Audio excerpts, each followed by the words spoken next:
దేవుని నామానికి స్తోత్రం. హల్లెలూయా. ప్రభువైన క్రీస్తు నామములో అందరికీ కూడా మరొకసారి నా హృదయపూర్వకమైన వందనాలు. మొదటి కొరింథీయులకు పత్రిక ధ్యానిస్తూ ఉన్నాం. 1వ అధ్యాయం 22వ వచనం చదువుకుందాం. యూదులు సూచక క్రియలు చేయమని అడుగుచున్నారు, గ్రీసు దేశస్థులు జ్ఞానమును వెతుకుచున్నారు. అయితే మేము సిలువ వేయబడిన క్రీస్తును ప్రకటించుచున్నాము. ఆమేన్. హల్లెలూయా. చూడండి, దేవుని వాక్యాన్ని చూసి నమ్మిన వారి కంటే చూడక నమ్మిన వారు ధన్యులంటే. ఎందుకంటే యూదులు దేవుడు ప్రత్యక్షతను వాళ్ళు చూడగలిగారు. దేవుడు మనుష్య రూపకంగా ఆయన రావటం, మనుష్య రూపకంగా ఆయన చేసిన క్రియలు కనపడటం, ఇవన్నిటినీ కూడా వాళ్ళు కళ్ళారా చూశారు. అయినప్పటికీ వారు క్రీస్తుగా వారు అంగీకరించలేకపోయారు.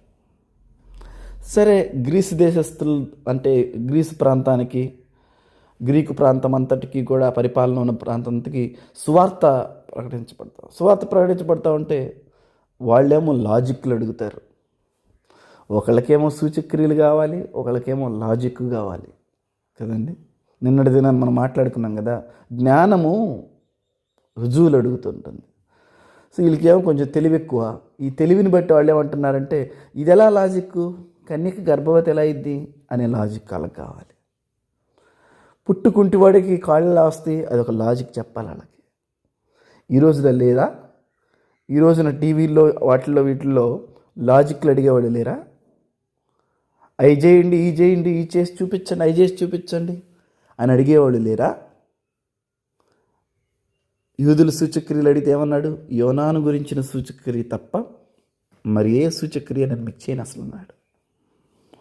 మనిషి కుమారుడు 3 దినాలు పాతి పెట్టబడి 3వ దినాన్ని పునరుద్ధరణుడిగా తిరిగి లేస్తాడు. ఎస్, పునరుద్ధానం అనే సూచక్రియ తప్ప మరి ఇంకేం చూపించండి.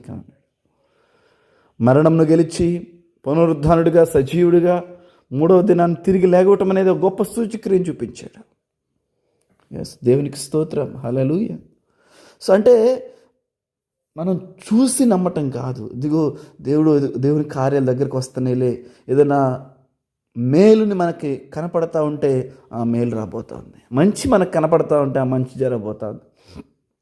అలా కాదు, మన ఎదుట మన చుట్టూ వ్యతిరేకమైన పరిస్థితులు కనపడుతున్నప్పటికీ దేవుని యందలి నిరీక్షణ, దేవుని యందలి విశ్వాసం మనకేం చెప్తూ ఉంటుందంటే, ఇవి కాదు నా జీవితం, ఇవి కాదు నా ఫైనల్, మనుషులనే మాటలు కాదు నా జీవితంలో ఫైనల్, దేవుని మాటే స్థిరమైనది నా జీవితంలో అని విశ్వాసంతో దేవుని వైపు చూస్తామే, అది అండి మనకి. హల్లెలూయా.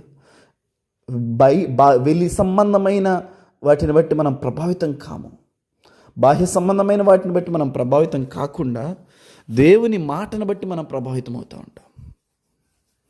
సో వీళ్ళు ఏంటంటే వీళ్ళకి కనిపించాలి. సో మనకు కనిపించే భక్తి కాదు, లోపల మనం విశ్వాసంతో ఎరుగుతాం. హల్లెలూయా. సో యూదులకేమో కనపడాలి, గ్రీసు దేశస్తులకేమో లాజిక్ కావాలి, మనకైతే చూడక నమ్మిన వారం మనం. అందుకనే యేసుప్రభువును చూసి నమ్మిన వారి కంటే చూడక నమ్మిన వారు ధన్యులు. మనకి లాజిక్లు లేవు, కనపడాల్సిన అవసరమూ లేదు. బట్ ఒక నిశ్చయిత, దేవుడు చేయి విడవడు, దేవుడు వదిలిపెట్టడు, దేవుడు నిశ్చయంగా మమ్మల్ని జ్ఞాపకం చేసుకుంటాడు, దేవుడు మమ్మల్ని ఆశీర్వదిస్తాడు. అదొక నిశ్చయిత, అంతేనండి. దేన్ని బట్టండి, ఏ లాజిక్, ఎవరు, ఇదంతా ఎక్కడ నథింగ్.